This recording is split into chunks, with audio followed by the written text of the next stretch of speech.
within the Ministry of Energy and in the country generally, in terms of its mandate of providing reliable, adequate, and affordable energy, okay?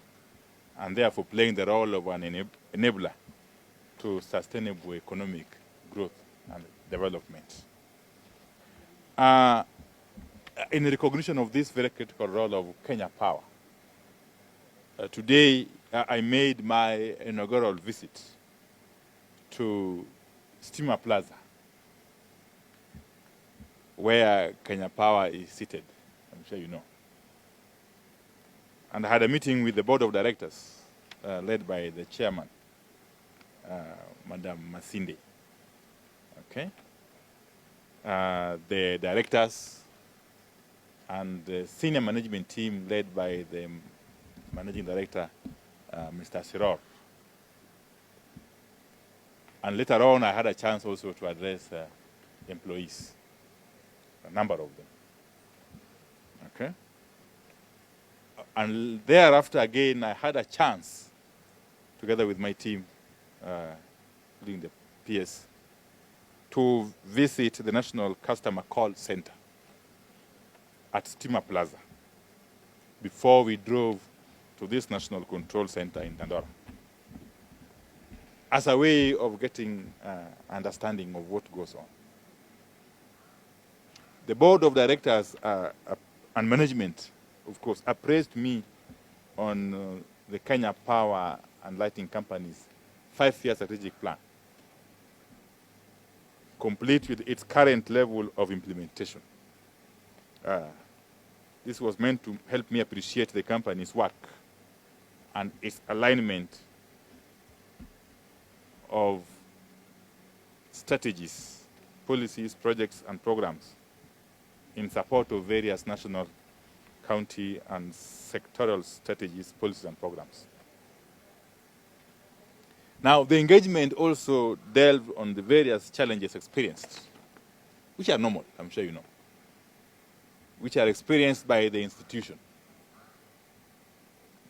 and legislative, policy, and operational initiatives that have been put in place or over which they are seeking support from other government agencies and departments to enable it to address them in a manner that resonates well with the aspirations and expectations of various stakeholders, and especially the consumers of Kenya Power product, which is electricity.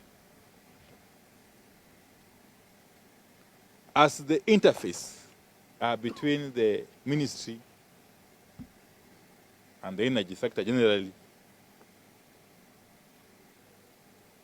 and the consumers or the customers, okay, in the entire value chain, expectations of the government and key stakeholders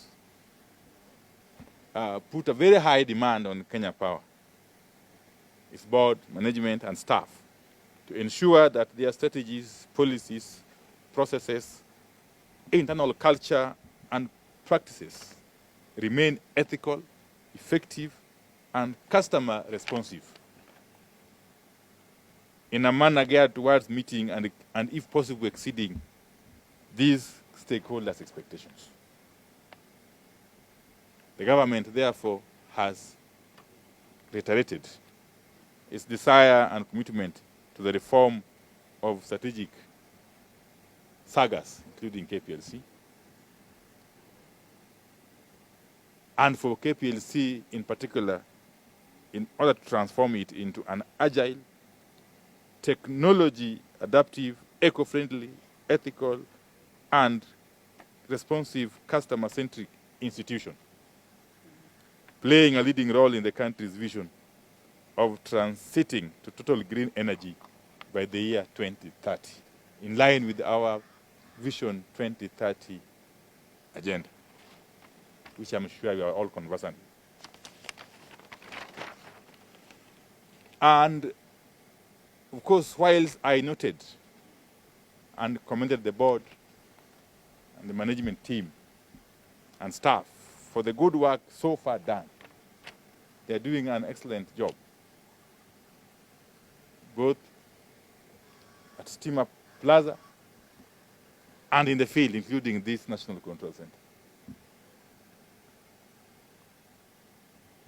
I did direct the board, as a matter of urgency, and of course senior management, to embark on institutional reform pathway and report back to the ministry on a number of areas, which I will just summarize. Okay.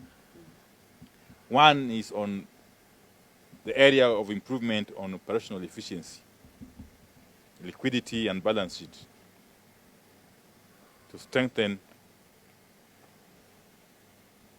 the institution and take it back to sustainable profitability.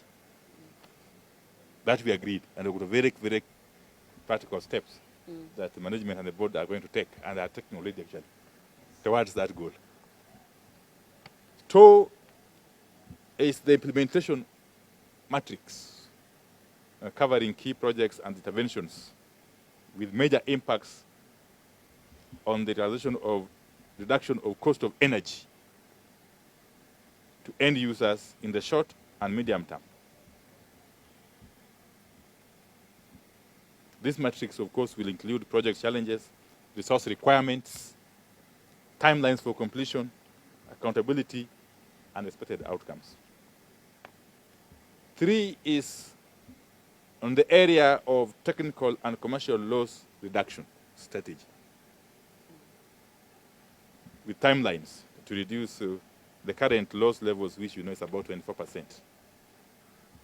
We are thinking if it can bring it down to the allowable level of 19.5% or thereabout, within 3 years, it will be fine. A report on technical, operational, human capital capacity of not just the National Control Center, but of the entire organization. Now, we did agree on that, because as you know, this is a very, very sensitive and strategic institution that requires to be optimally staffed. It requires to be resourced optimally at all times. So we agreed that we shall look at the gaps where they exist and what measures we can take to fill those gaps. Okay. There's also number 5, which is the issue of customer service improvement strategy. We took quite some time at the call center. And I was impressed, by the way, by the kind of infrastructure that we have in place.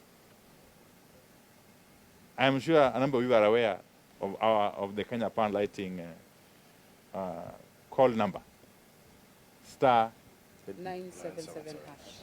Star 977 hash. Or if you call directly, you just call 9771. And they will capture whatever issues or concerns you have. And they will cascade them to the relevant offices and persons, and they will be attended to by those responsible offices. We want actually to have that system reinvigorated and to have that process of engagement with the public made more efficient with time. Okay? And if it means employing more resources or deploying more resources, we have to do so, so that the customer or the people remain at the center of our strategy, through and through.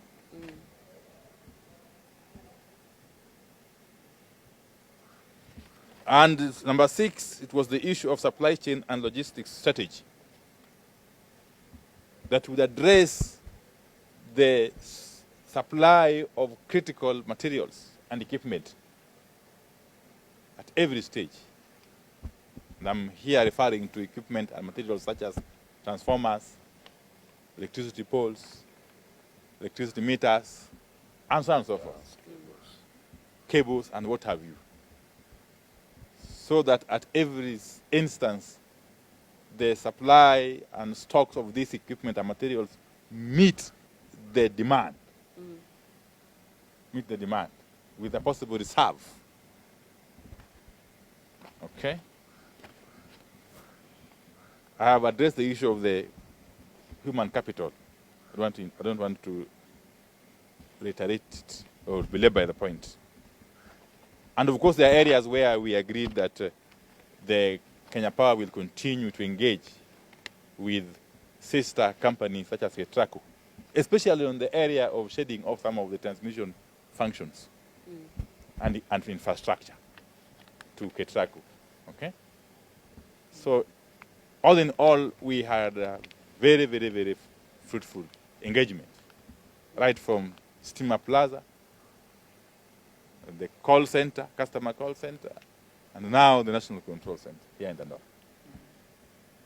And I am confident that these measures that we've agreed upon with the board and management of Kenya Power, if implemented to the fullest possible extent, will have a very, very positive impact in terms of the capacity of the institution to deliver on its mandate, to execute its mandate for the benefit of the people. But going forward, we'll be seeing more and more focus on the customer. In other words, Kenya Power has committed to enhance its communication processes so that at every one instance there is that communication between the company and its end users, for the customers. And there's a mechanism for harvesting feedback and acting on the same in a timely manner. Thank you.